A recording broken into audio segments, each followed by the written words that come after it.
Oui, allô, vous m'entendez? Ouais, t'es là? Thibaut, t'es là? Ouais, je suis désolé, je suis complètement sous l'eau. J'ai un boulot de déglingo en ce moment. Ça s'entend que t'es sous l'eau, le son est pas comme d'habitude. Bah ouais, je suis obligé. C'est un peu dommage parce que tu partages pas le petit verre qu'on est en train de se prendre tranquille là, avant d'aller au studio avec Cyril là. Nous on n'est pas que sous l'eau, on n'est pas qu'à l'eau non plus. Mais mettez-moi de côté. Mais je propose qu'on d'aller sous l'eau. On plonge. Ouais, on plonge dans le web. Et même dans les sous-couches du web. On va aller non pas sous l'eau, mais sous le web qu'on connaît. On va explorer toutes les couches du web avec Nicolas Hernandez. Allez, c'est parti. Vous êtes bien accrochés parce que ça secoue. Hein. Enfin, monsieur, qui êtes-vous? Mais Boris, voyons, le presque frère. Ce pauvre cher Constantin a tété le lait de ma mère à Odessa. Mais je croyais qu'il était né à Téhéran. Et alors, on chante aussi bien à Téhéran qu'à Odessa, non? Oui, mais le vent du large souffle un peu moins fort, c'est à 200 bandes de la mer. French Tech, esprit critique pour Tech Éthique.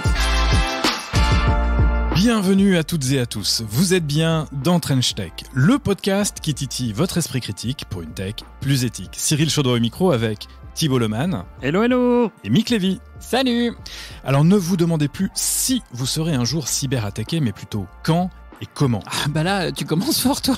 Mais c'est systémique, Mick. Nous sommes tous menacés car jusqu'à preuve du contraire, si vous nous écoutez, c'est que vous êtes connectés. Et si vous êtes connectés, vous partagez de la donnée. Et même si vous ne nous avez pas partagé votre numéro de CB, pas encore, toutes vos activités sur le web, même les plus simples et d'apparence inoffensive, peuvent un jour servir à un cybercriminel. On me le dit souvent, ça, protéger mes données. Mais de toute façon, j'ai rien à cacher. Je sais, il y a du boulot, Thibaut. C'est pour ça qu'on a voulu cet épisode, pour enfin comprendre pourquoi le risque ne vient pas seulement des fuites de vos données qui circulent sur le dark web, même si on va aussi en parler. Parce que comme nous, avant de préparer cet épisode, vous n'imaginiez peut-être pas comment, en recoupant simplement des infos parfois anodines, on peut en savoir beaucoup plus que vous ne le pensez sur vous-même. Et c'est pas joli, les gars.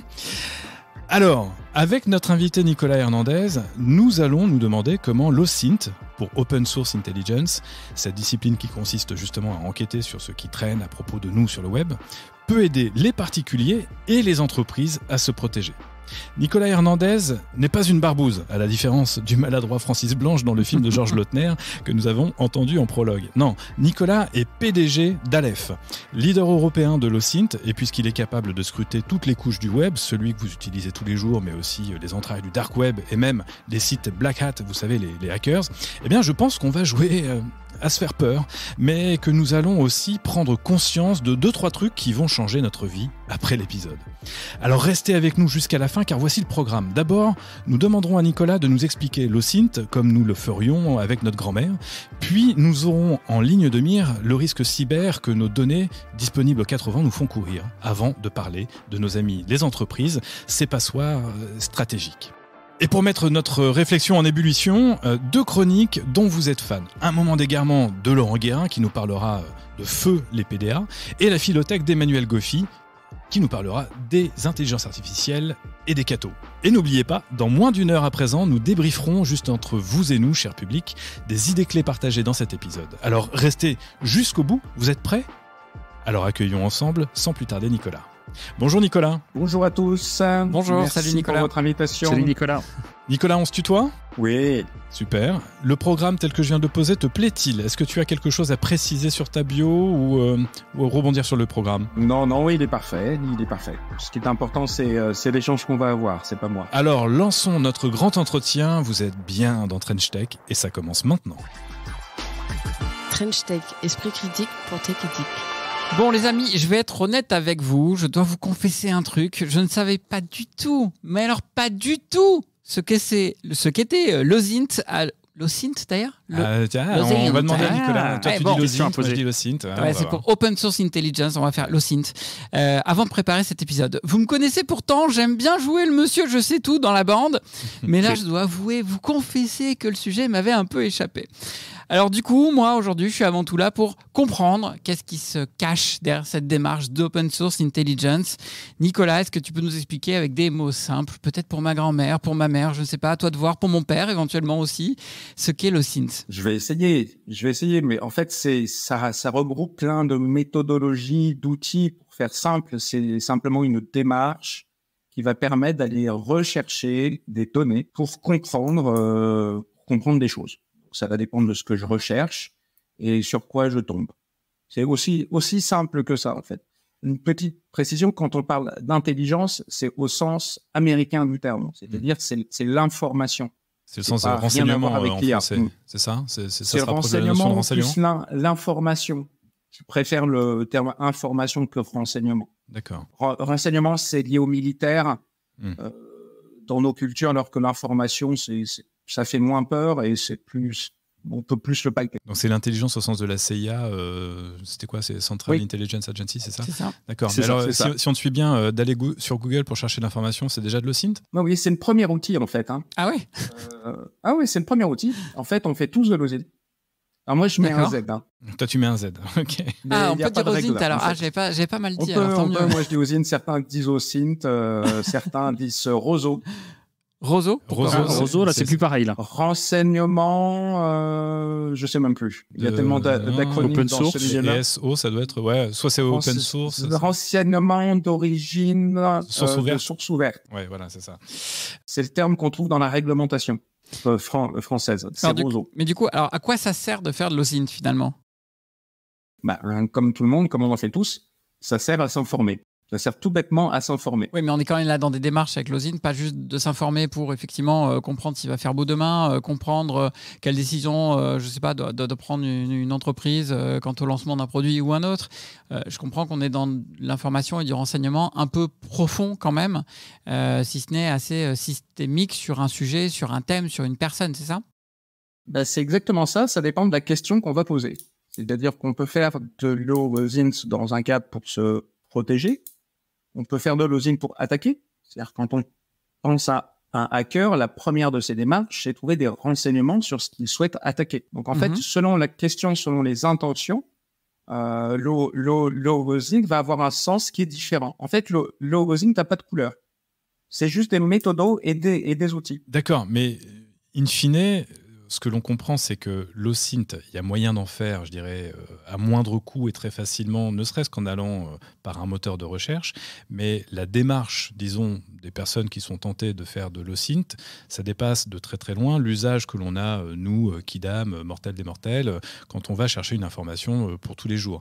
Donc, d'où ça vient finalement, l'OSINT? Est-ce que ça vient du monde précisément de l'intelligence et de laquelle, à ce moment-là, des renseignements dont tu nous as déjà dit que ce n'était pas forcément le terme que tu préférais, ou de l'intelligence économique? Quelle différence avec la veille telle qu'elle peut être pratiquée par les entreprises ou par les institutions que l'on connaît peut-être davantage dans le monde des entreprises? Est-ce que tu peux nous éclairer là-dessus?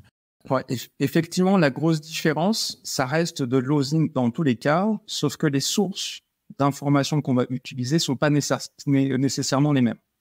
Si je fais de l'OSINT au sujet d'une société pour savoir si elle est fiable juridiquement et financièrement, je vais aller sur des sites comme papers.fr, société.com, Infogreffe pour avoir de l'information. Et là, j'aurai sa situation financière. Si je vais être un hacker, je vais rechercher des éléments de faiblesse techniques. Donc, je vais aller rechercher des outils open source pour identifier ces sites web, ces noms de domaine, est-ce qu'il y a des mots de passe qui traînent dans le dark web. Si je suis un service de renseignement, je vais faire de l'analyse. Je vais aller essayer d'identifier des gens au sein d'une structure et voir après si ces gens ils laissent des traces sur les réseaux sociaux pour essayer de comprendre comment est-ce qu'ils fonctionnent, pour remonter et aller trouver le maximum de traces pour les sortir d'une certaine forme d'anonymat. Oui, donc là, ce que tu nous dis en creux, c'est que l'intelligence, elle réside dans le fait de croiser un certain nombre de sources qui sont diverses et variées pour essayer d'en tirer une forme d'analyse qui va nous apprendre quelque chose qui n'est pas visible de prime abord si on cherche une information, mais qui se cache derrière ce fameux croisement d'informations qui nous fait comprendre quelque chose qui va nous permettre peut-être quoi alors de mieux comprendre l'entreprise, de l'attaquer Est-ce que tu peux nous donner un cas d'usage pour qu'on se projette peut-être un peu mieux? Dans le cas des grandes entreprises, on a ce qu'on appelle les KYC, c'est-à-dire que les achats vont valider qu'un fournisseur est solide, en fait, en termes financiers. Dans cette démarche-là, il va y avoir une démarche de renseignement ou d'OSINT pour vérifier les comptes, le passé juridique du dirigeant, tout ce nombre d'éléments qui vont nous permettre de dire, bon, cette boîte, elle tient la route, elle va tenir dans la durée et je passe un contrat avec ce fournisseur qui va être fiable. Donc là, on voit bien qu'on est dans un secteur particulier avec des outils particuliers et Google ne sera pas le premier outil. On va retomber sur des papers, sur des documents pénals, juridiques et autres. Et puis, une grosse différence, ce qui se faisait à l'époque en manuel, c'est-à-dire qu'avant, pour aller trouver les statuts d'une société, j'étais obligé d'aller à la préfecture. Aujourd'hui, j'ai des sites web. C'est pour ça qu'on parle. Maintenant, ça devient beaucoup plus facile et les usages se sont élargis. Alors finalement, l'OSINT, on pourrait dire que c'est un peu toutes les techniques du renseignement, de la CIA, de la DGSE, etc. Mais que chacun peut un petit peu employer, que ce soit des OSINTers, on pourrait dire, particuliers, ou des entreprises, ou toute personne qui a besoin d'avoir des renseignements au sens profond, au sens CIA du terme. Mais ça va même plus loin. Moi, je pense à nos enfants, ou même nous.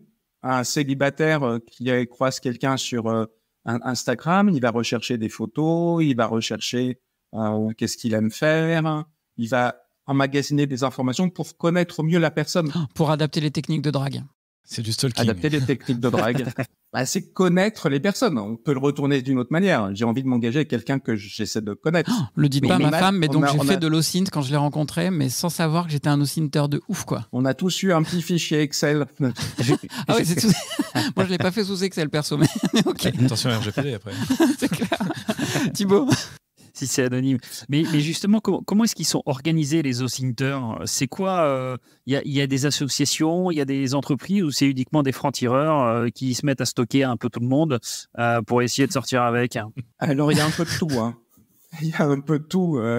C'est pour ça que c'est en train de se structurer. Il y a une association historique qui s'appelle osint.fr, qui est une association historique. Il y en a une qui est plus récente et bien active qui s'appelle OSINT avec un Z. Ça affirme la liaison. Ouais. Et puis, il y a des écoles. Aujourd'hui, il y a l'école de guerre économique, il y a l'école militaire. On voit aussi cette notion de guerre qui apparaît dans la partie économique. Et puis, il y a des universités maintenant qui ont aussi un rôle d'éducation autour de ces pratiques. Donc, c'est en train de se structurer. Quelque chose qui était assez discret avant, on a mis un nom dessus, des méthodes, et là, maintenant, ça apparaît au grand jour, mais on se rend compte qu'on fait tous de l'OSINT, en fait. Ça apparaît il y a combien de temps, puisque tu dis que c'est assez récent, Mick n'en a pas entendu parler, c'est que ça doit être tout neuf. Non, en fait, je me rends compte que je connaissais la pratique, mais j'avais pas du tout le terme, moi, personnellement. Mais la question reste entière. C'est le terme qui est relativement nouveau. En fait, les pratiques existent depuis la nuit des temps.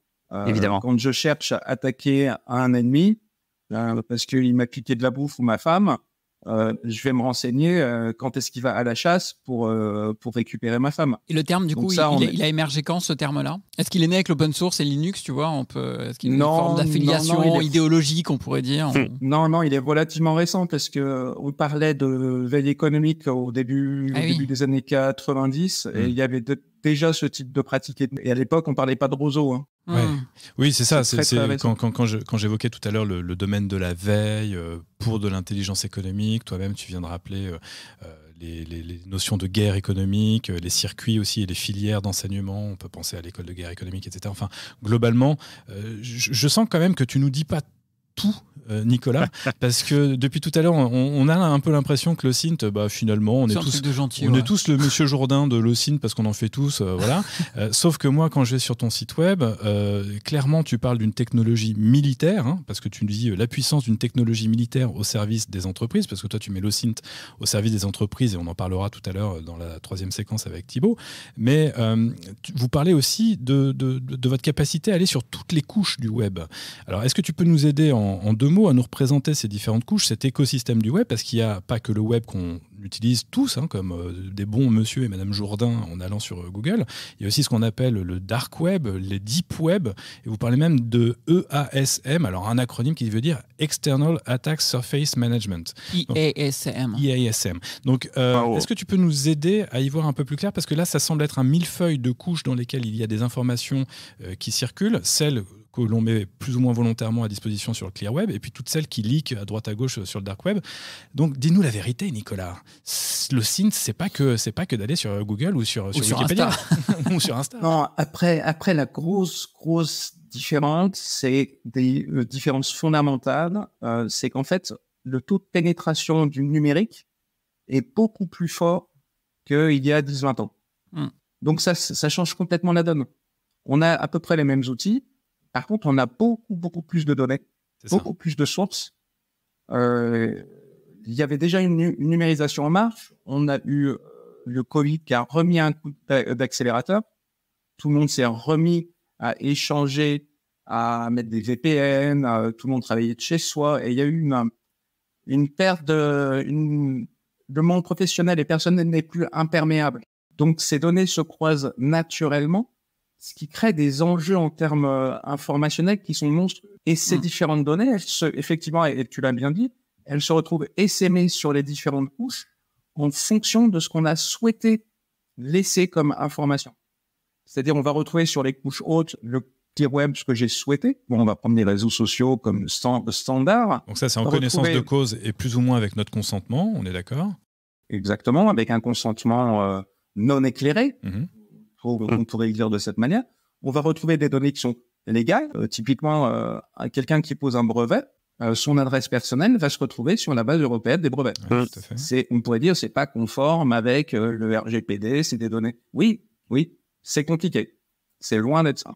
Et puis, plus on va s'enfoncer dans les couches du web, plus on va retrouver des données qu'on ne souhaite pas voir. En fait, les couches bases du web, ce qu'on appelle le dark web, ça a une particularité, c'est que c'est une zone où je vais pouvoir déposer, consulter des informations de manière anonyme, sans contrôle. Et ça change complètement les pratiques. Sociologiquement, on ne fait pas les mêmes choses quand je n'ai pas le regard du gendarme qui me menace.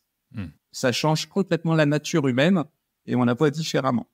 Donc, on retrouve des horreurs, mais on retrouve effectivement des données volées qui nous concernent personnellement, que je n'ai pas souhaité rendre disponible de manière ouverte. Alors justement, pour permettre d'exploiter aussi ces données cachées en quelque sorte dans le dark web, est-ce que l'OSINT peut être une manière de lutter contre certains fléaux? J'en cite un parmi d'autres. En France, on recense 750 000 pédocriminels actifs sur Internet. La France serait le 4e hébergeur de contenu pédocriminel. Est-ce que l'OSINT pourrait être aussi mis à la disposition de la lutte contre ce fléau qu'est la pédocriminalité en l'occurrence? Oui, et c'est bien pour ça qu'on a créé cette structure. Calef Networks existe, c'est-à-dire que nous, on y allait à la main, en mode garage, dans le dark web, et quand on a découvert tout ça, on s'est dit, il faut un outil. Il faut un outil pour que l'État voit ce qui se passe. Parce qu'il y a un phénomène qui est bête et méchant, c'est tant que je ne vois pas, je ne peux pas agir. Donc c'est déjà révéler les problèmes qui sont dans ces couches bases du dark web, les comprendre, parce que tu as une vision globale de toutes ces données, c'est ça? Et ensuite, on en fait quoi? Et ensuite, on appelle l'État et on leur dit regardez, maintenant, vous ne pouvez plus dire qu'il ne se passe rien. Parce qu'à la DGSI, ils n'ont pas de moyens comme cela. Ils ne luttent pas, la DGSI, contre ce sujet de la pédocriminalité avec le même type de moyens? Si chacun lutte avec le regard que le politique lui apporte, c'est-à-dire qu'il y a des stratégies, il y a des moyens, il y a des directives. Si les politiques ne donnent pas les moyens à la DGSI d'avoir des outils et des ressources, si c'est pas une priorité, on va travailler sur d'autres sujets. Et on le voit bien avec ce qui s'est passé suite aux événements de Charlie Hebdo. Le lendemain des attentats, on a été appelé par des services de renseignement. Le lendemain. D'accord. Pas la veille, après le fait. Donc en fait, il y a un phénomène politique qui va diriger en fait les efforts de la DGSI, de la DGSE, de pour tous bien les comprendre, services ils vous d'enseignement. appellent parce qu'ils ont besoin de monde en plus, un peu comme on ferait appel à une réserve civile parce qu'il nous faut plus de personnes pour aller à la guerre. Ou est-ce qu'ils vous appellent parce que vous avez une techno qu'ils n'ont pas et dont ils se disent on est passé à côté d'un sujet. Ils nous ont appelés à l'époque. Sans nous révéler de grands secrets d'État, mais non, mais c'est cette pas question. un secret en fait. On a été appelés parce qu'ils n'avaient pas de techno. On nous a toujours dit, en fait, il y a une espèce de mythe. Quand on voit pas un truc, on a des mythes. Oui, mais ils le font. Oui, mais ils ont les outils. Oui, mais en fait, on ne sait pas. Okay. En fait, on présume qu'ils l'ont. Et la preuve en est, c'est qu'on est venu chercher notre techno. Donc, c'est bien qu'ils ne l'avaient pas avant. Ouais. Donc, et c'est bien un événement qui a fait qu'ils prennent le sujet en main. C'est toujours pareil, hein. Je ne peux lutter que contre ce que je vois. Donc, tant que j'ai pas de moteur de recherche dans le dark web, ben, je peux pas faire de recherche, donc je ne vois rien. Et il y a un truc tout bête. Imaginez le web sans Google. Oh non, y a plus pas de web. Yahoo. Ne remets pas Yahoo, hein. S'il te plaît. Hein. Il y a Lycos. Ben voilà. Alicos. Ça change complètement notre regard sur le web. Oui, bien sûr. Ça le structure même. Bien sûr. Et on voit que cette structuration du web est encore en train d'évoluer avec un chat GPT qui va nous amener une autre manière d'accéder à l'information. Une autre manière, avec d'autres risques, d'ailleurs. Mais... D'autres biais, d'autres moyens. C'est clair. Et l'outil formate complètement notre regard et l'usage qu'on va en avoir. Je ne creuse pas de la même manière avec une pelle ou avec une petite cuillère. L'outil va façonner ma manière de travailler et ma représentation du monde. Parce que si je creuse une piscine avec une cuillère, c'est une idée finalement qui revient de plein de manières différentes, mais assez régulièrement dans Trench Tech, que les outils technologiques ne sont pas neutres, mais que l'outil est lui-même porteur d'une manière, d'une forme d'usage, et donc amène aussi des problèmes parfois éthiques qui vont avec. Mais pour l'heure, c'est le moment d'égarement de Laurent Guérin. On n'est pas bien, paisible, à la fraîche, décontracté du... Oups, un moment d'égarement. Je les avais quasiment oubliés et pourtant, j'avais moi-même failli y succomber à l'époque. Laurent, aujourd'hui, tu nous parles des PDA. Et oui, lorsque j'étais adolescent, un de mes grands kiffs au collège était l'achat à chaque rentrée de mon nouvel agenda. Méticuleusement, la première chose que j'y consignais, c'était les dates des anniversaires de mes camarades de classe. Les agendas fantasy firent progressivement place à des quo vadis, qui signifie « où vas-tu » en latin, un chouette nom donc pour un agenda. Puis vers les exaconta et leur couverture molletonnée qui signifie « sois exact dans ta compta, même si tu t'endors au bureau ». Et oui, j'étais devenu jeune cadre, avec un salaire, ce qui me permit de faire une upgrade dans le choix annuel de mon agenda. Je fis alors l'acquisition de mon premier PDA, pour Patrick Poivre. Non, pas PPDA, mais seulement PDA. Tu t'égares encore là, Laurent. Bon, alors, c'était quoi ? Oui, deux PDA. Deux modèles dominaient le marché français des PDA, pas de PPDA. Le Palm Pilot, sans aucun rapport avec la plongée sous-marine ou les compagnies aériennes, et l'iPac de Compaq. Je te jure, à une lettre près, Compaq inventait l'iPad. Se contentant néanmoins donc de l'iPac, qui, s'il proposait bien déjà un écran presque tactile, n'en restait pas moins inutile. Car force est de constater que d'avoir inventé la presque tablette avant la tablette fut un échec. Un peu comme ce bon vieux Franz Reichel qui inventa le presque parachute en 1912, mais fut interrompu dans ses recherches pour cause de décès. Il s'était en effet jeté de la tour Eiffel appareillé de son innovation défectueuse et fatale. Psion, sans F mais avec un P, et un S, fabricant du premier PDA sans PPDA, puis Apple avec Newton et sa pomme, Palm sans ses palmes avec son Palm Pilot et Compaq sans son iPad, venaient d'inventer l'agenda très cher. Également appelé le PDA pour Personal Digital Assistant, traduit en français par assistant personnel ou Palm Pilot. Ah, ça se précise. Mais alors c'est devenu quoi, cette grande innovation ? Ah bah non, toujours rien à voir avec la plongée. Hein. Et pourtant, la blague dure une quinzaine d'années, de 1992 à 2007. Il faut dire que la route est semée d'embûches. À la base, l'idée de l'objet, c'est une espèce de calculatrice évoluée, capable de gérer un agenda, un carnet d'adresses et un bloc-notes. Les PDA sont dotés d'un stylet, car l'écran monochrome n'est pas tactile. Le stylet te permet d'écrire selon un nouvel alphabet qu'il te faut apprendre si tu veux que ton palme reconnaisse les lettres. Par exemple, pour faire un A, tu dois tracer un V à l'envers. Pour le E, une potence de pendu. Pour le T, une potence dans l'autre sens. Pour le 0, un cercle. Pour le O, un cercle. Pour le Q, un O, donc un cercle, mais avec une barre horizontale au bout, mais en haut, pas en bas. Et pour le A tréma, une espèce de serpentin avec deux boucles dignes de gribouille. Et pour faire un tiret, eh ben on fait un tiret. Tirer une balle dans le pied, c'est ce qui s'est passé, car plus les années passent, plus se développe l'angoisse. Les PDA valent une petite fortune, les usages sont très limités, la synchronisation avec un PC est cauchemardesque, mais le pire, c'est que les PDA ne permettent pas de téléphoner. Lol. Ah bon ? Non. Dans un dernier barreau d'honneur, certains acteurs de l'industrie essayent de nous faire croire que les PDA sont des PC miniatures. Sauf qu'on n'a pas des yeux miniatures, ni des doigts miniatures. D'autres essaient de concurrencer Nokia et BlackBerry en nous proposant des smartphones qui téléphonent en plus de faire agenda. Sauf que c'est trop tard. Nouvel échec. Car voici 2007 et le premier iPhone. En quelques mois, Apple en écoule 1,5 million, puis 10 millions l'année suivante, puis 200 millions par an. Alea, jacta, est. C'est du latin. French Tech, esprit critique pour Tech Éthique. Chers amis qui nous écoutez, tout ce que vous direz pourra être retenu contre vous. Oh no! Oh no! Alors nous sommes ravis d'avoir une entreprise française qui rayonne en Europe sur un tel sujet de pointe, Cocorico. Mais pour que chacun comprenne bien la portée de ces risques et des mécaniques qui sont à l'œuvre, eh bien, il me semble important de se projeter soi-même. Alors commençons par nous intéresser à la sphère personnelle avant d'aborder les enjeux pour les entreprises dans la prochaine séquence. Spoiler alerte, accrochez vos ceintures, ça remue méchamment.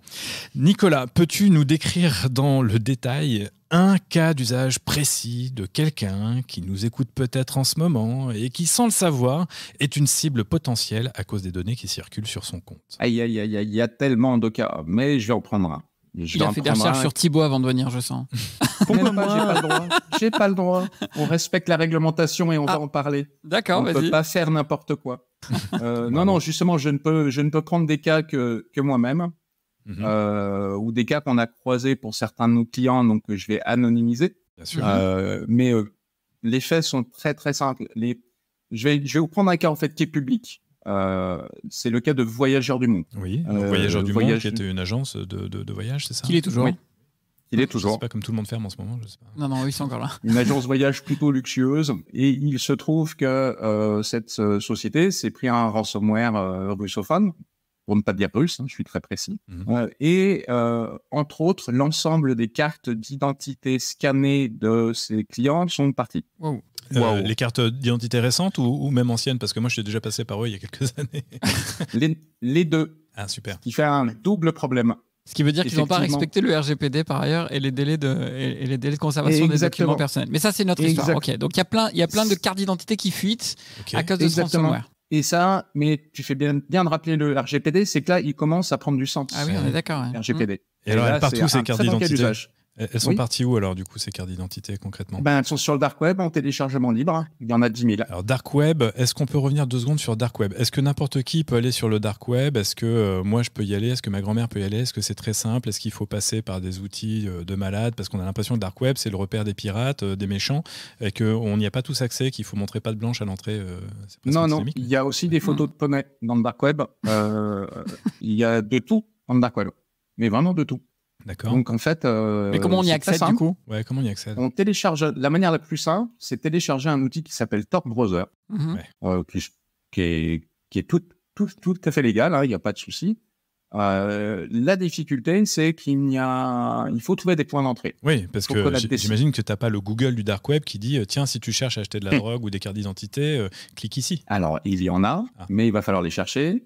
Et je ne vous donnerai pas les liens, parce qu'en plus, les noms des sites, c'est des chaînes aléatoires de caractères. Donc, j'aurais du mal à les retenir, et moi, j'aurais du mal à les prononcer.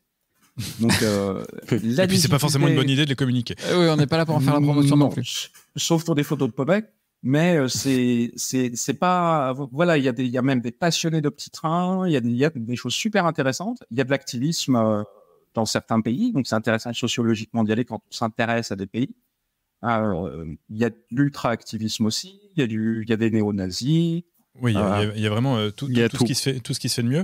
Et donc, du coup, ces cartes d'identité qui se retrouvent sur le Dark Web, concrètement, qu'est-ce qui se passe? Il y a une espèce de marché au noir des cartes d'identité et ça va au plus offrant. Qu'est-ce qu'ils en font après? Enfin, qui sont les gens qui sont derrière tout ça et qu'est-ce qu'on en fait? Alors, c'est très simple. Toutes ces données donc, qui fuitent, cartes d'identité et autres, sont mises à disposition de manière libre par des sites des ransomware, et elles sont systématiquement utilisées. C'est-à-dire qu'aujourd'hui, on fait ce travail depuis 2014, et on constate que systématiquement, quand des données personnelles sortent, elles sont utilisées. Elles sont utilisées de différentes manières. Pour de l'usurpation d'identité dans le cadre de scan de carte d'identité, ça touche la mère Michu. Et c'est un vrai problème de société. Ça fait partie de mes grands dadas, donc on ne va pas le répéter, mais sur cette partie... Moi, j'attendais ton intervention. Perso, je bouillais d'attendre ton intervention là-dessus. Et forcément, quand on parle d'usurpation d'identité, je suis là. Mais j'ai l'impression qu'au fait, ce phénomène-là, c'est vraiment, mais c'est même pas 0,01% de la population qui sont touchés, parce que tu dis qu'il y a 10 000 cartes d'identité qui ont fuité. Donc potentiellement, tu as 10 000 usurpations d'identité, sachant qu'une identité ne fait pas qu'une personne, elle en fait plusieurs. Comment ça se fait que ce phénomène-là est absolument inconnu de tous et du moins pas autant mis en avant auprès de tout le monde? Alors j'ai premier effet, et il y a un phénomène, c'est que cette massification, elle est très récente. Elle est très récente, elle date de janvier en fait de cette année-là, où il y a un mouvement exponentiel en fait des données qui sortent. Donc c'est très très récent. Moi j'ai ma propre mère qui a été victime d'usurpation d'identité suite à des données qui ont fuité. Et ça c'est hyper compliqué. Et oui. Parce que au-delà de l'usurpation, c'est le temps de retrouver son identité si on la retrouve un jour, parce que j'ai pas encore suivi de gens qui l'ont retrouvée. Parce qu'il y a toujours des fuites, ça continue. Quel conseil t'as donné à ta mère, à la fois pour s'en prémunir pour les prochaines fois, et à la fois pour la sortir du problème dans lequel elle a dû se retrouver, qu'on imagine? Il a fallu qu'elle aille physiquement aux impôts pour résoudre le problème. Et faire changer tous ses identifiants. C'était que aux impôts le problème, parce que le problème d'identité, il n'est pas qu'avec les impôts. Les cybercriminels voulaient payer ses impôts à sa place, c'est ça? C'est ça. Non, mais ils ont fait des tentatives. Et ça a foutu le bordel. Ça génère du stress. Elle a 73 ans. Oui, bien sûr. Et le moindre petit truc, je dis pas que c'était grave en soi. Enfin, le fait était pas grave. C'est l'inquiétude et la pression que ça donne. C'est que vous avez tous reçu un mail comme quoi vous étiez un pédophile.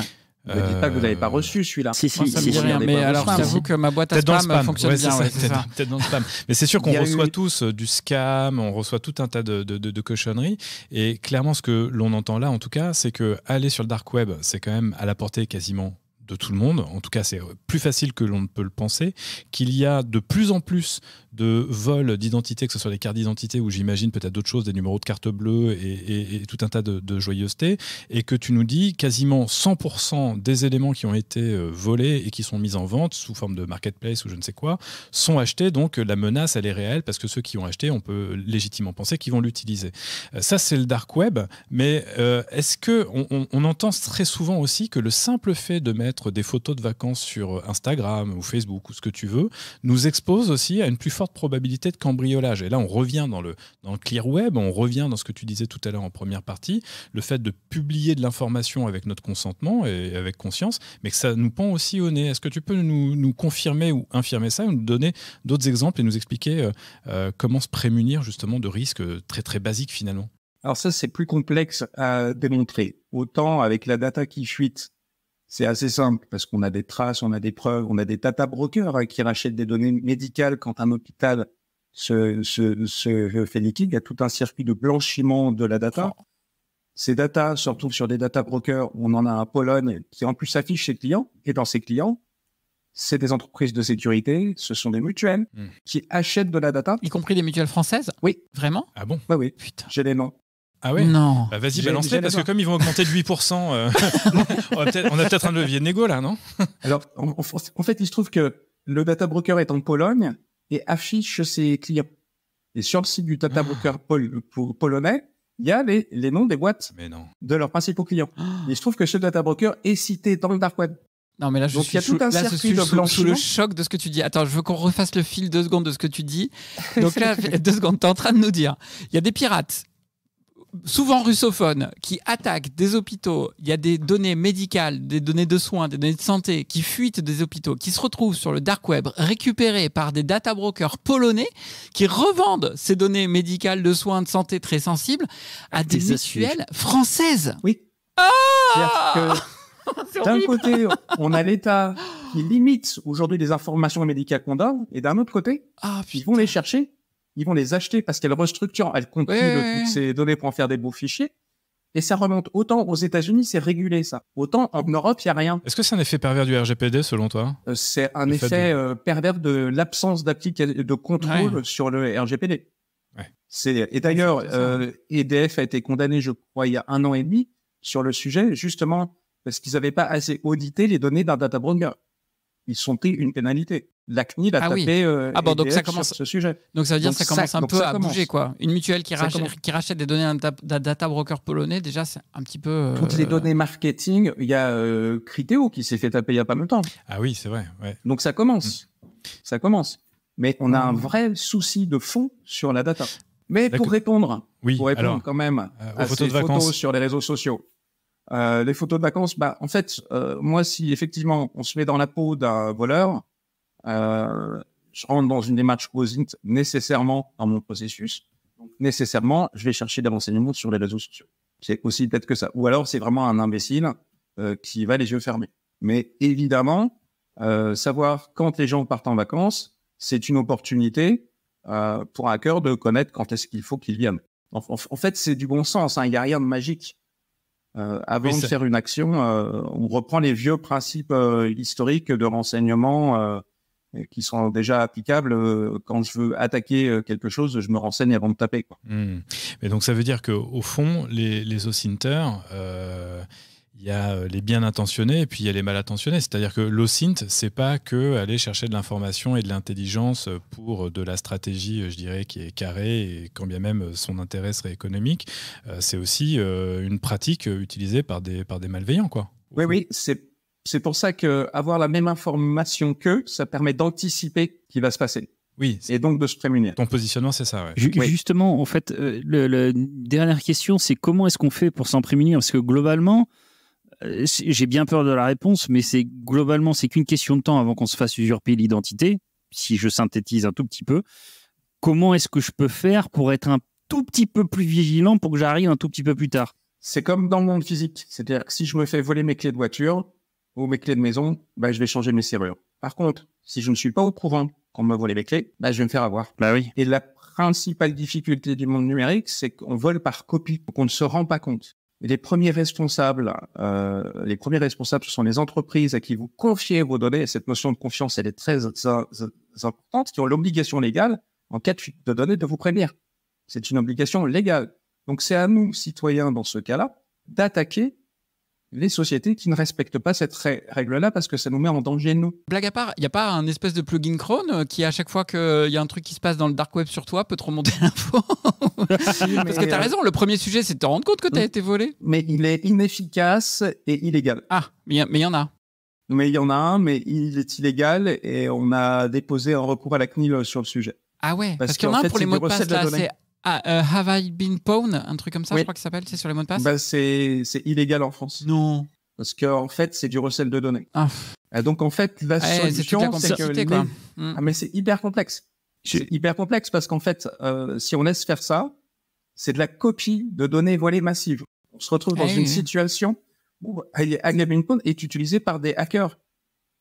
L'API d'Have I Been Pwned, pour 50 balles par mois, je fais n'importe quelle requête sur n'importe qui. Il y a un petit problème de fond, en fait, quand on creuse. Bon, alors, faut arrêter de l'utiliser, du coup.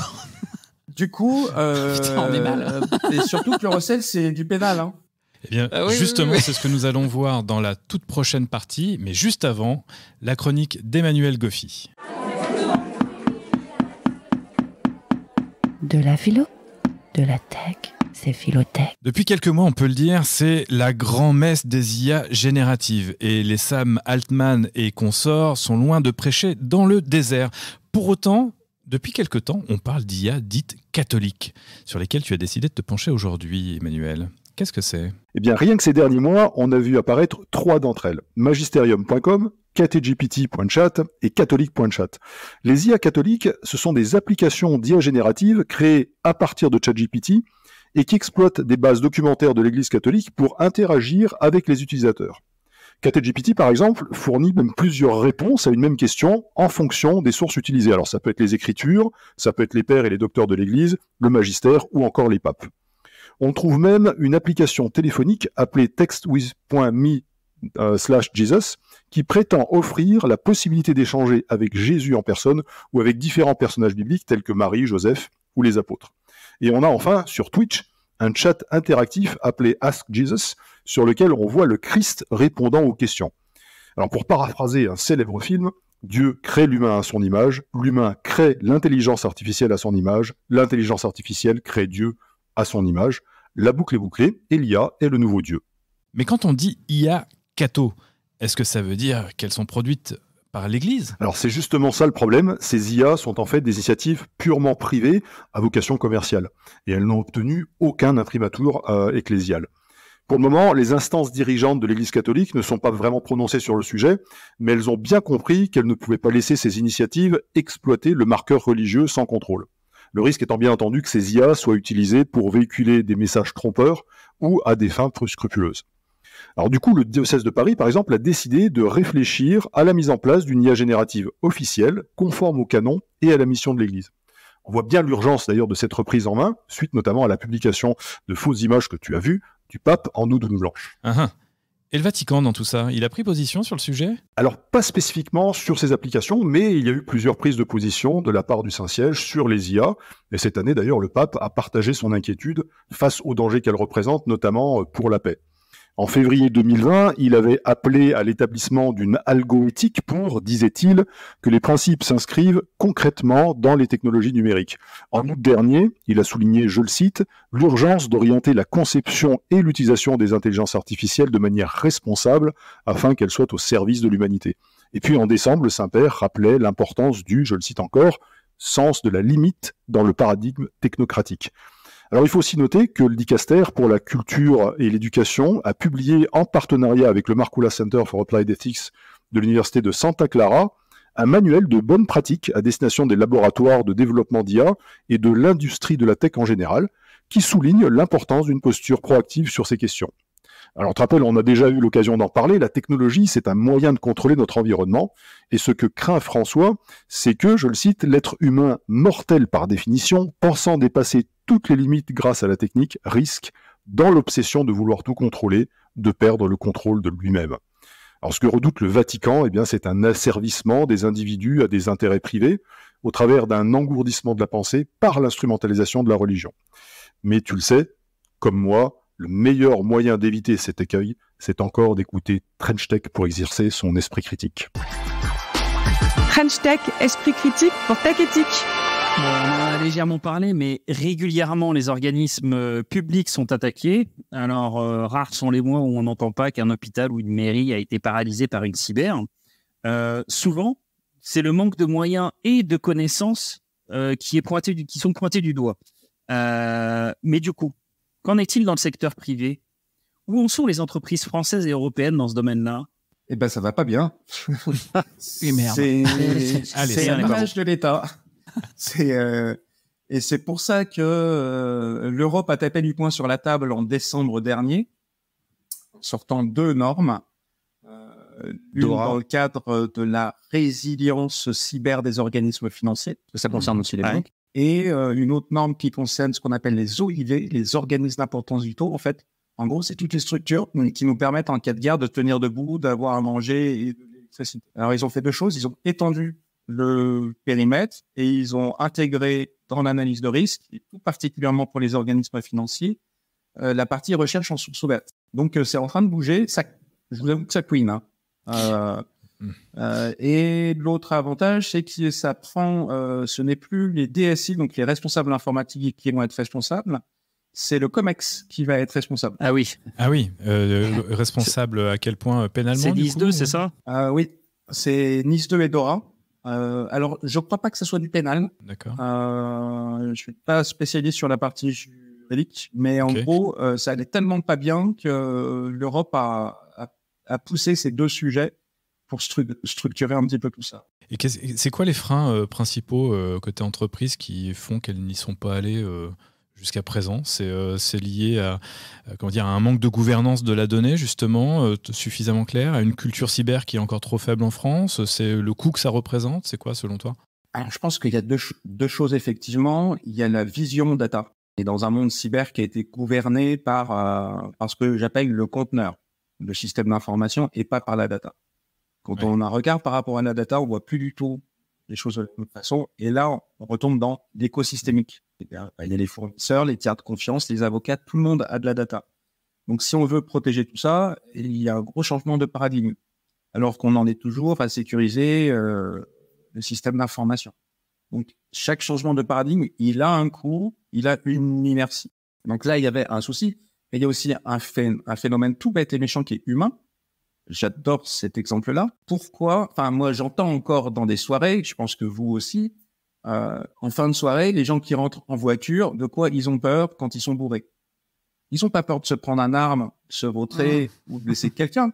Ils ont peur du gendarme. Hélas, l'humain, il faut un gendarme en fesses pour qu'il évite de faire trop de conneries. Et enfin, moi, ce que je crois, c'est qu'on est toujours dans le même cas-là, voire même pire. C'est-à-dire que la peur du gendarme, dans le cas de la cyber, ça gère. C'est de la provision sur un risque. C'est du financier. Ça, les grosses structures savent très, très bien faire. Ouais. Là, ce qu'ils n'ont pas encore vu, c'est le risque économique. C'est-à-dire qu'ils seront en faiblesse juridique et donc on peut très bien, même nous, les attaquer pour non-conformité. Oui, c'est ça. C'est que d'un côté, les grosses entreprises qui ont les moyens éventuellement financiers de répondre aux normes, aux réglementations, donc cette fameuse peur du gendarme, le feront. Pour autant, elles peuvent aussi être exposées à la fronde, entre guillemets, de l'opinion publique s'il y a trop de data qui leak et qu'on se retrouve avec nos cartes d'identité façon voyageurs du monde qui se retrouvent sur le dark web. Mais quid des petites structures qui ont peut-être moins, la culture cyber, qui ont peut-être pas les effectifs, les ressources nécessaires au sens ressources humaines du terme, et qui pour autant sont les petits poissons qui permettent aux cybermalveillances de remonter vers les plus gros, je crois. Alors il y a plusieurs solutions. J'espère d'un vœu pieux que les gros vont aider les petits, mais bon, je ne me leurre pas du tout. Il y a peut-être une responsabilité de l'État à mettre à disposition des outils. Ça sera aussi une solution, avec une autre vision de l'État. Et c'est aussi aux industriels comme nous de mettre au point des solutions qui permettent à minima de répondre aux réglementaires à des coûts acceptables. J'aime cette réponse. Mais il y aura de toute façon un coût. On fait ce qu'on peut.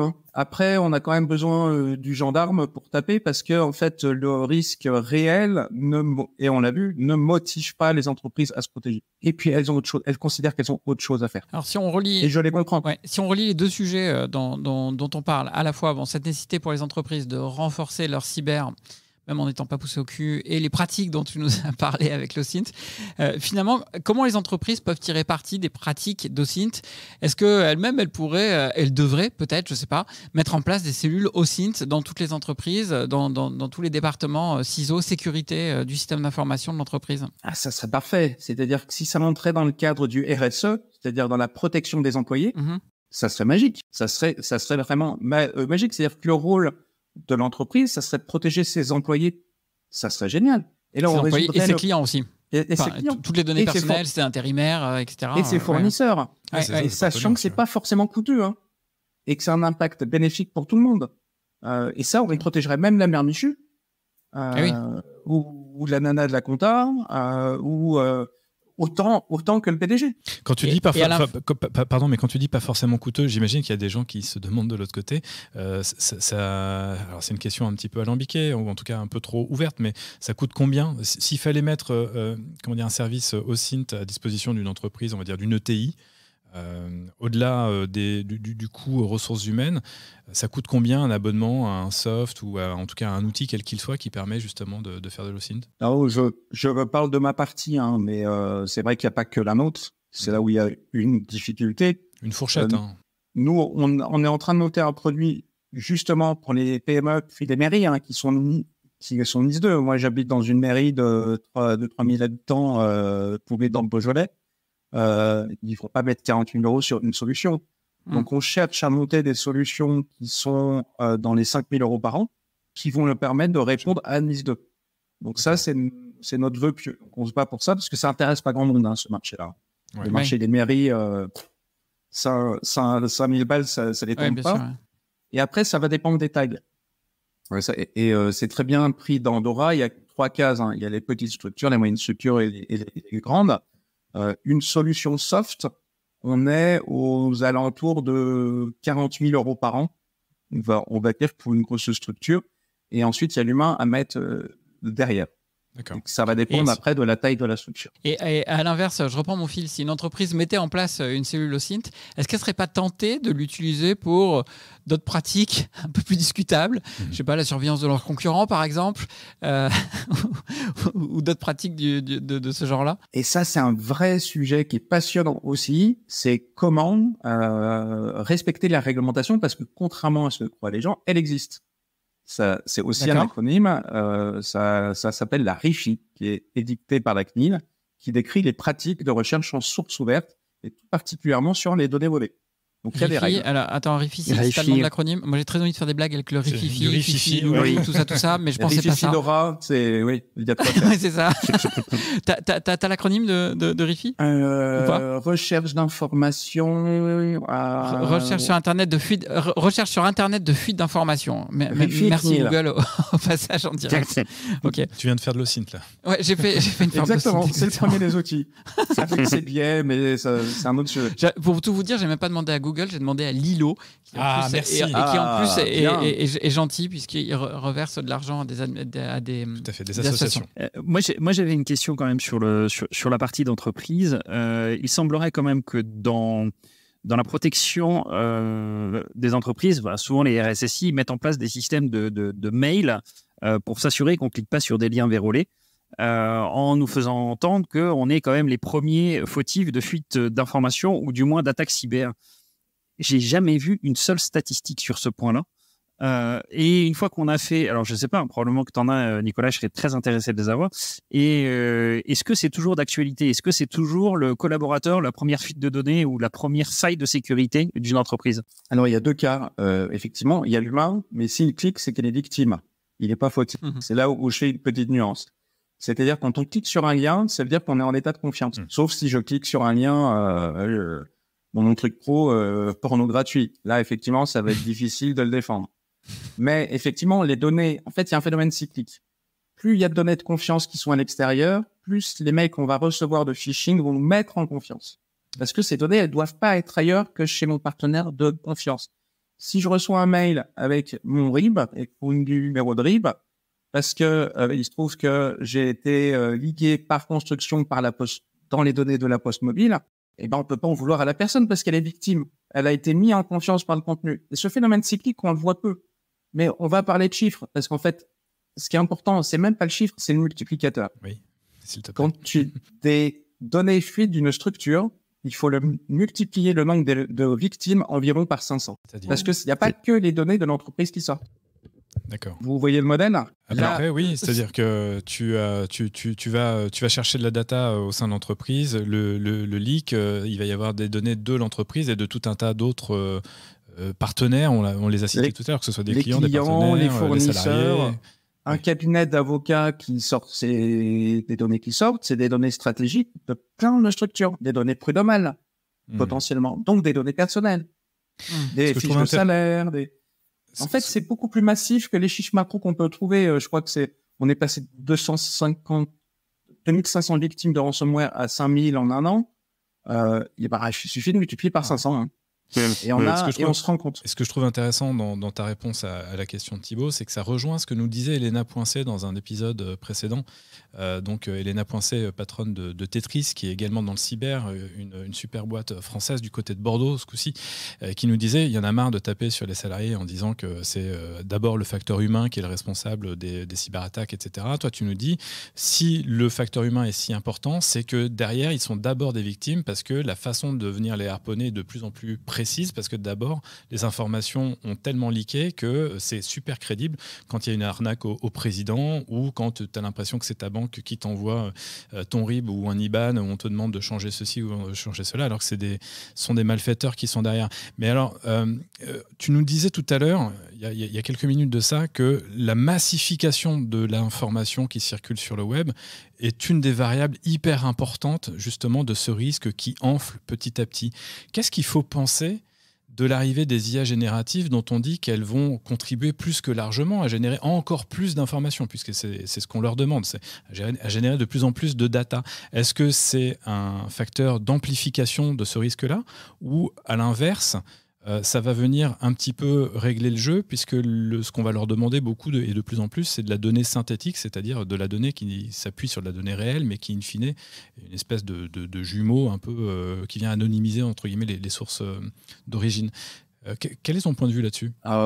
C'est un sujet qui me fait encore sourire. Donc ça va, vu le nombre de sujets qui me font pleurer. Heureusement qu'il y a l'IA. C'est bien, on arrive à te faire sourire. Non, mais ça me fait sourire sur plusieurs pratiques. C'est que je me suis amusé, comme je viens de ce milieu-là, je m'amuse à titiller parce que je connais certains points de faiblesse, donc j'arrive à leur faire des conneries. Ce qui m'amuse beaucoup, c'est de projeter un petit peu et de pousser un petit peu le truc, dire qu'est-ce qui va se passer quand une IA n'aura plus qu'à consommer que de la donnée qui est générée par d'autres IA. Ouais, en gros, qui se mord la queue, quoi, le serpent qui se mord la queue. Oui, il y a un principe, effectivement, qui permet de réguler les IA, c'est qu'est-ce qu'elles mangent. Là, il y a un moyen de contrôle et de réglementation sur les IA qui est en train d'être découvert. C'est de contrôler une IA et réglementer une IA à partir de la donnée d'apprentissage qu'elle a. Là, il y a des papiers qui sont sortis sur les problématiques de droit d'auteur. C'est comme un numéro, on met ce qu'on mange. Super BD des Bidochons sur le sujet. J'adore ces références-là. Et donc, en fait, on arrive dans un système où l'IA, il y a des cas, elle sort des cochonneries, mais vraiment, moi, je vais demander mon CV. J'ai jamais fait autant d'études de ma vie. Hein. Il faut que les recruteurs demandent à l'IA mon CV. Arrêtez d'aller sur LinkedIn. Parce qu'en fait, il se trouve que j'ai des homonymes qui travaillent à peu près dans le même secteur et qu'elle a du mal à désambiguiser. C'est-à-dire qu'elle fait la fusion, mais en fait, il y a des cas, je vais pas travailler sur l'IA parce que c'est pas le sujet, mais en fait, l'IA magique qui est au-dessus de tout, ça marche pas encore. Ouais, non, là, pour le moment, ça marche pas. Là, elle hallucine encore pas mal. Mais du coup, ça génère quand même de l'information qui va traîner sur le web. Et par rapport à l'OSINT, effectivement, est-ce que c'est ça va être rigolo. Ça va être un danger pour les services de renseignement. Ça va être un danger pour ceux qui font de l'OSINT et qui ne prennent pas conscience des biais potentiels. C'est-à-dire que si je fais une demande d'information sur une entreprise, je vais pouvoir gruger en insérant de l'information qui va gruger mon IA. C'est-à-dire qu'il va y avoir des pratiques de manipulation d'IA. Ça a commencé. Hein.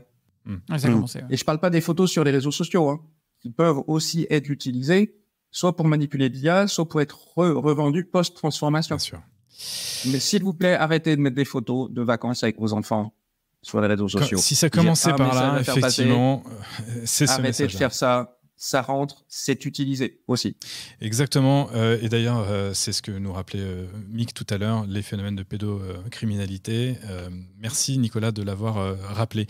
Merci également pour cet échange, Nicolas, qui est à la fois terrorisant, mais qui est aussi passionnant parce que on s'amuse pas à se faire peur. On essaie d'aller explorer tout simplement la réalité de ce qui se passe sans même qu'on en ait toujours connaissance ou conscience, même si on entend à droite et à gauche 2-3 informations du type.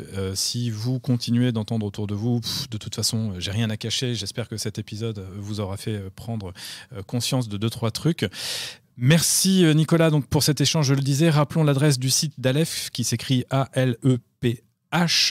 Et l'adresse qui est donc www.aleph-networks.eu et ton article aussi coécrit avec Cléo Colomb, les attaques par ransomware comme acte de cyberguérilla, une approche écosystémique de la menace cyber dans le contexte de la guerre en Ukraine. C'est un titre un petit peu long mais qui a le mérite d'être clair et qui est paru dans la revue des études françaises de renseignement et de cyber aux fameuses presses universitaires de France.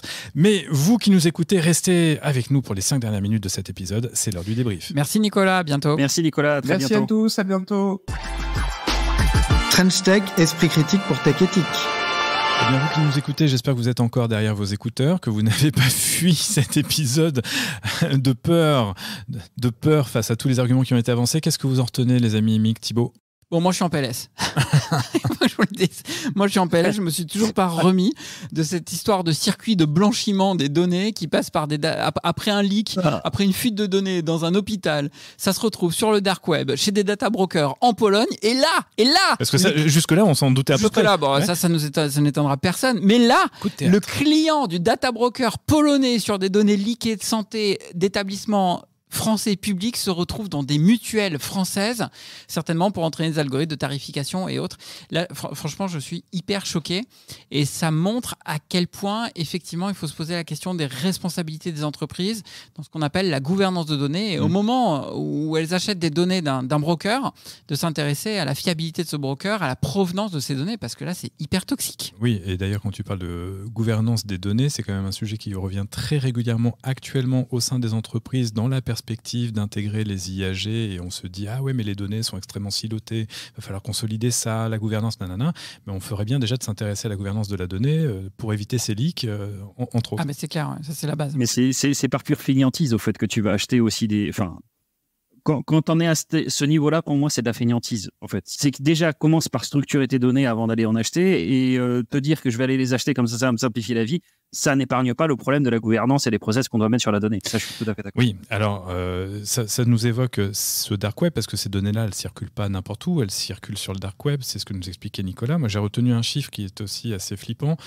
Il nous dit, le dark web, il y a 5 ans, c'était à peu près 10 000 sites. Aujourd'hui, c'est 130 000 sites, de sorte qu'on ne peut plus compter, tout simplement. On a arrêté. Ce n'est plus possible de compter. Et en plus, on peut rajouter à cela une couche de réglementation dont nous, on se satisfait, parce qu'il faut que la réglementation existe, mais une réglementation qui va jusqu'à empêcher finalement des acteurs du type d'Aleph ou d'autres de surveiller l'intégralité de ces sites qui sont malveillants et qui sont des repères de gangsters. Et quand on pose la question à Nicolas, il dit oui, mais c'est normal et il faut cette réglementation, mais qu'est-ce que ça signifie ? Ça signifie qu'en fait, c'est le rôle du régalien de faire ce job-là à ce moment-là, puisque l'usage, de même que l'usage de la force, c'est un pouvoir régalien, alors que fait la police ? Non, mais justement, moi, c'était l'autre moment un peu what the fuck de l'épisode. C'est quand on apprend qu'au lendemain des attentats qu'il y a eu en France, la DGSI appelle Aleph à l'aide pour venir les aider. Donc ça veut dire que un organisme comme la DGSI en France, soit n'avait pas conscience de ce qu'on pouvait avoir dans le dark web vis-à-vis des problèmes, là, pour le coup, de terrorisme gravissimes, soit était totalement démuni au point de devoir les appeler en urgence une fois que ça s'était passé en plus. Moi, je lance quand même un appel à la DGSI et aux autorités pour venir dans un prochain entretien chez nous, chez TrenchTech, parce que clairement, je pense qu'il y a quand même des choses qui sont en place, mais il va falloir quand même nous expliquer 2-3 trucs. Thibaut ? Non, mais en fait, il y a un sujet de fond sur lequel il nous a sorti quand même, c'est qu'aujourd'hui, il y a une explosion des données sur le dark web comme on en a rarement eu. Il a vu cette explosion à partir de l'année 2023. Donc, quand je parle de ma marotte d'usurpation d'identité, parce qu'il faut bien que j'y revienne, aujourd'hui... tu nous aurais déçu, excusez-moi, mais aujourd'hui... Merci. Mais aujourd'hui, si c'est entre guillemets un problème qui se passe sur l'épaisseur du trait, avec cette explosion des données qui sont exposées sur le dark web, et on rappelle que toutes les données du dark web sont vendues, donc c'est sold out à chaque fois. Donc ça veut dire qu'on va avoir potentiellement une explosion des usurpations d'identité qui vont arriver, et ça va être un vrai problème collectif. Dire qu'à partir du moment où il y aura plusieurs Cyril Chaudois et plusieurs Mick Lévy, déjà avec un on a du mal, mais alors plusieurs ça va être surtout Cyril Chaudois. Oui, j'avoue. Mais cette notion de pluralité, on la retrouve aussi dans une compréhension de ce qu'est le web et dont je pense que tout à chacun n'a pas forcément cette image-là. Le web, c'est véritablement un oignon avec plusieurs couches. On a parlé du clear web, qui est celui que l'on connaît tous et sur lequel on va le plus souvent. Mais il y a aussi ce fameux dark web. Il y a les deep web où on va retrouver les sites Black Hat et donc vraiment les pirates, etc. Et ça, on n'a pas cette connaissance-là ou cette conscience-là. Or, il se trouve qu'il nous a parlé de Tor, qui est le navigateur qui permet d'aller, entre autres, sur le dark web. Eh bien, je rappelle tout simplement que Tor, son logo, c'est un oignon.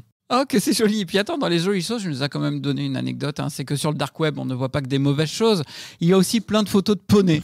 Alors moi, j'ai envie de dire, c'est bien le poney finalement au dark web, ce que le petit chat est peut-être au web traditionnel. TrenchTech. Et voilà, vous venez de passer plus ou moins 60 minutes en notre compagnie à exercer votre esprit critique sur l'OSINT au service d'une meilleure protection cyber. Merci à Nicolas Hernandez d'avoir éclairé le chemin de nos réflexions pour nous sentir toutes et tous autorisés à penser ce sujet par nous-mêmes. Parents, étudiants, décideurs en entreprise ou politique, les enjeux éthiques qui soulèvent notre façon de concevoir ou d'utiliser les technologies numériques méritent bien l'attention de toutes et tous. C'est notre droit et même notre responsabilité pour aujourd'hui et pour demain, de nous assurer de la place qu'elles prennent dans nos vies et dans l'organisation de nos sociétés. Vous voulez nous aider à propager l'esprit critique pour une tech éthique ? Super. C'est très simple et surtout c'est gratuit.